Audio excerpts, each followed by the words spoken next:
Hello and welcome back to my channel. Today I'm going to be doing my wrap up, but I'm doing a little bit of a spin on it. I'm going to call it the wind down, and the reason why I'm doing this is that we're going to be drinking wine while doing this wind down.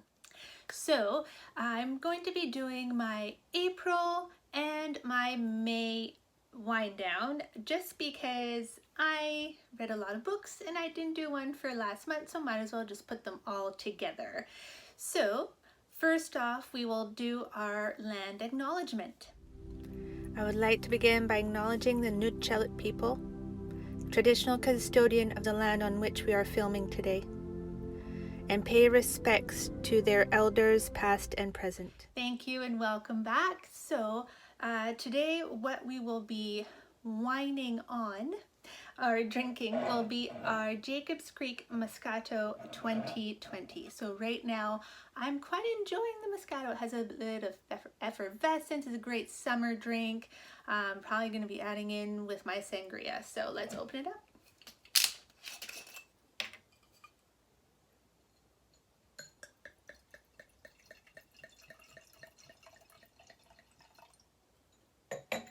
Here we go. Let's have a first sip.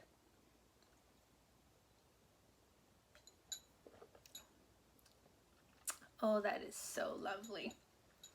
Hey, in both months, I read a lot of books. I read a lot of audiobooks, but also lots of physical books. So let's start with our first one.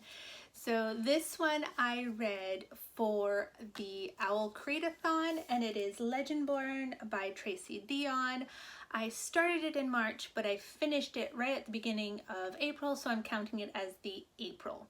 If you want to see my reading vlog, I'll put the link up in one of these little things, and also just look at my playlist. So this story, I'm gonna try and not be too in depth in the synopsis. Some of them I haven't I don't remember much what happened. But this is kind of a spin on the legend of King Arthur. It gave me kind of more of like a middle grade feel. There's a lot of social commentary on here. One thing that kind of took me out of the story quite a bit was the microaggression towards our main character. She is of African descent.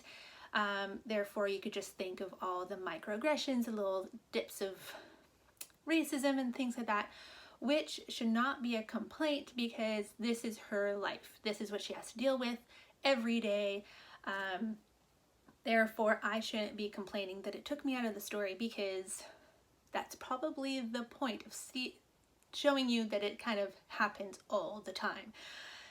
Other than that, there was a little bit of a twist in here, which was a little bit spoiled due to a dream. You're like, oh, well, now I know how this story is going to end. There's a little bit of romance. There's a little bit of like enemies to lovers.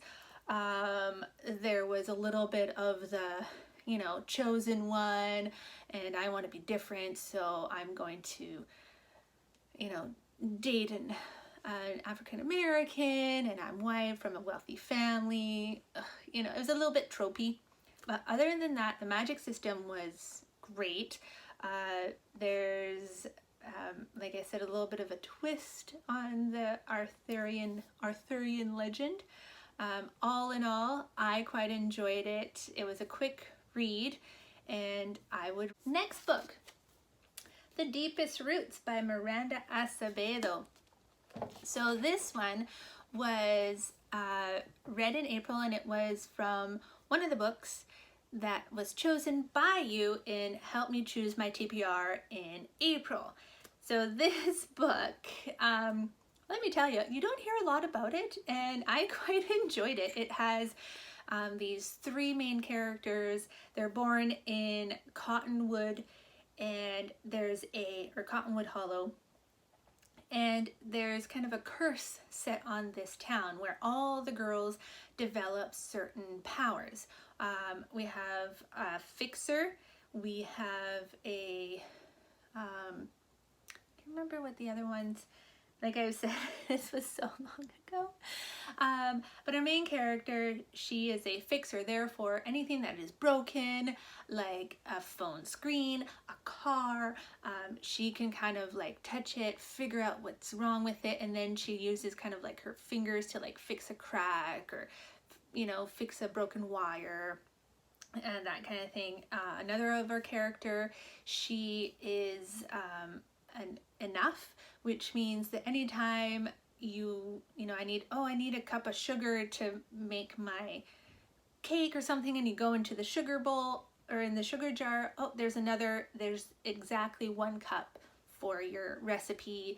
That goes, it's kind of like for food, it goes for like clothing, that kind of thing. And the other one is, I can't remember what her skill is, but everybody kind of like falls in love with her kind of thing, or a parent just wants you know, love from a child, or a man wants, you know, that kind of thing. So for her it's a curse because she gets so much unwanted attention, and so on and so forth. So there's a bit of a mystery, there's a little bit of scavenger hunt. One of our characters is totally down in her luck, you know, she's always trying to scrounge for money and that kind of thing. I did like the sisterhood between the 3 girls. Our fixer is really into cars. So I didn't put any, I started with tabs and then I was reading this somewhere else and I didn't have my tabs.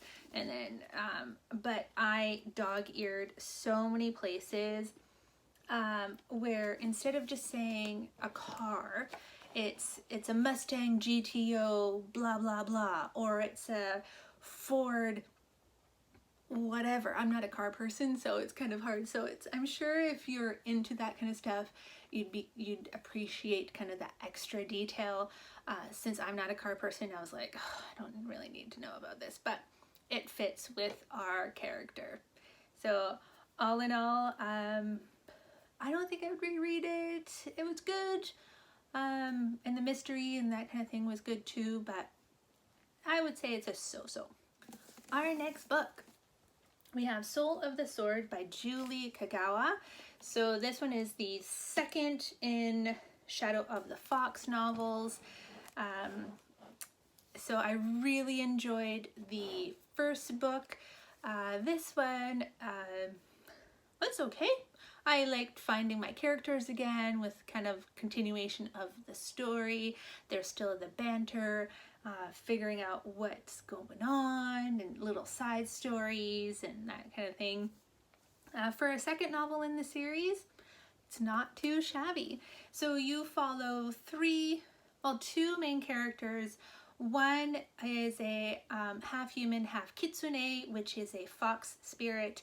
Another one is a samurai that is part of the Shadow Clan. The mystery is every 1,000 years there's this scroll that once you read the prayer of the dragon on it, you are granted 1 wish. So now it's coming up to that 1,000th year, and everyone now wants to get that scroll so they can get their wish. So we follow the main character. Again, I'm not really good with character names.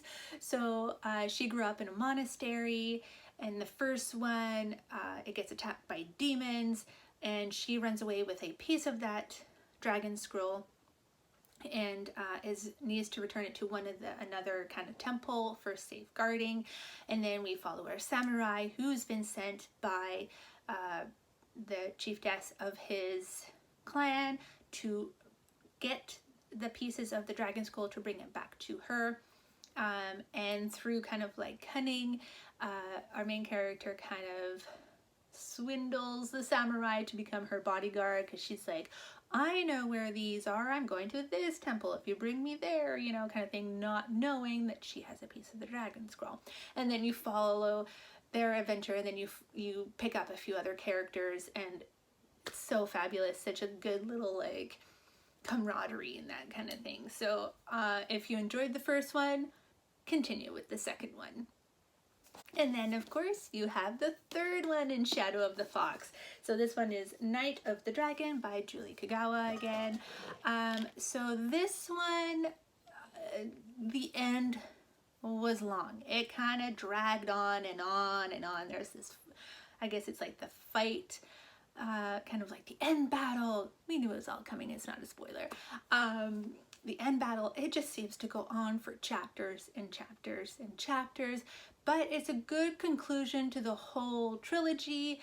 But again, I think the first one was great. The second one was good. This one, just as a conclusion and wanting to know where the story went, it's worth the read, but I wouldn't say it would be the top of the book. So again, you've just listened to my synopsis of the first and second one, so I don't need to talk too much about this one. Again, I enjoyed this series. I'm glad I read it, and I love Julie Kagawa's writing, so I would recommend.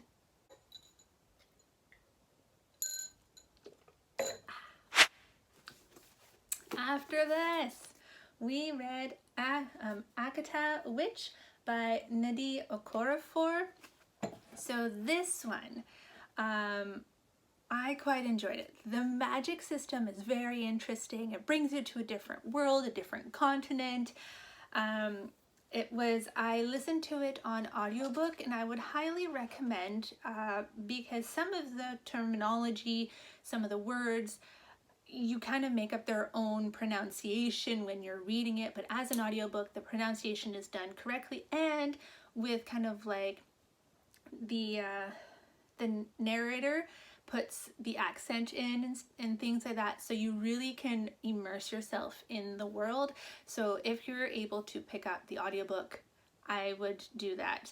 So we follow Sunny.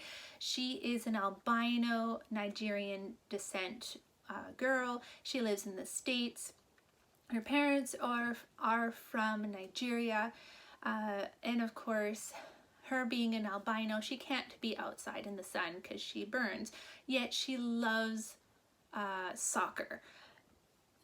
Unfortunately, she can't really play. So events happen, her family moves back to Nigeria, and then things start happening there. And you kind of discover that she has a certain power, and it's going through the discovery of her power and kind of she finds friends and a whole new community, and you're transported to a different world. All in all, I love this book, and I will definitely continue with the second one, and the second one is called Akata Warrior. I just have to pick it up. I'm probably going to do again on audiobook just because I love the pronunciation of these words. So I would give it a thumbs up, and I would recommend. Okay, so this next book, this one, oh boy, there we go. I read the entire series. So this was a reread for me. I read it many years ago during my dystopian craze. This is one that nobody talks about. I haven't seen any booktubers, Instagrammers, anything like that talk about this series. And because everyone thinks of Hunger Games, Divergent, The Maze Runner, that kind of thing. This one though, I would recommend and read it because it is a totally different spin on the dystopian teenager. It has a school system, like that kind of thing. So the books are The Testing, Independent Studies, and Graduation Day by Joelle Charbonneau. So the story is based in North America, and here, let's see if we can do this. There we go. So it happens in North America. The land has been kind of it's desolated.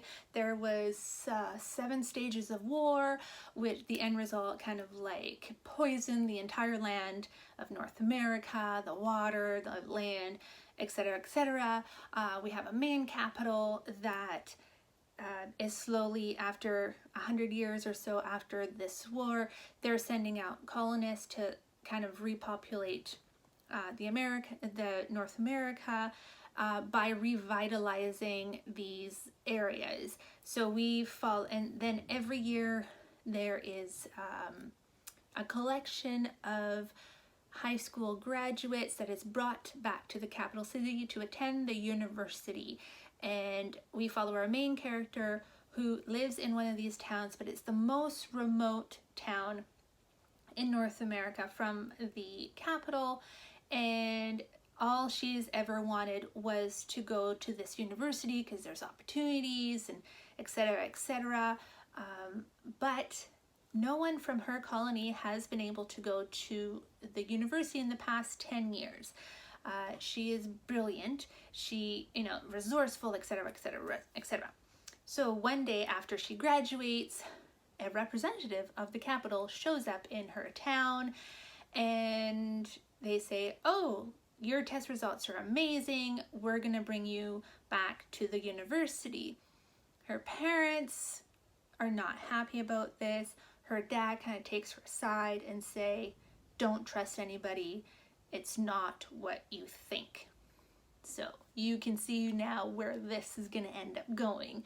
So she ends up to that capital, trials, tribulations, political intrigue, there's conniving, it's a competition, all that kind of stuff. So I love this. There's not much of a romance in there, which is not typical in a YA novel, especially for the dystopian era. But I liked it. It holds no punches, and it was a quick reread for me, and I loved it. I borrowed it from the library in the original time, but then I found these at my local used bookstore and I bought them, and they're pretty gorgeous, right? Super shiny. So if you haven't read the series, I highly recommend, especially if you were into the dystopian craze like I was. Okay. Next one was The Kingdom. So this was one of the books that was chosen for my April TBR. Thank you, everybody. And so it's The Kingdom by Jesse Rothenberg. This book was quite a ride. And I don't mean that as like a pun, because this is kind of based on Disneyland, Disney World kind of thing, Disneyland. If you're a fan of Westworld and you love kind of fairy tales, and this will be the book for you. It's a YA version of Westworld, but let me tell you, this was very interesting. I had no idea where this book was going, and yeah, I say, like, one thing though that to note, if you're going to read this book, I thought this was just going to be like a regular novel, but it is written in kind of like, it's dual timeline. It's written kind of an interview style as well, and like post-trial interview, that kind of thing.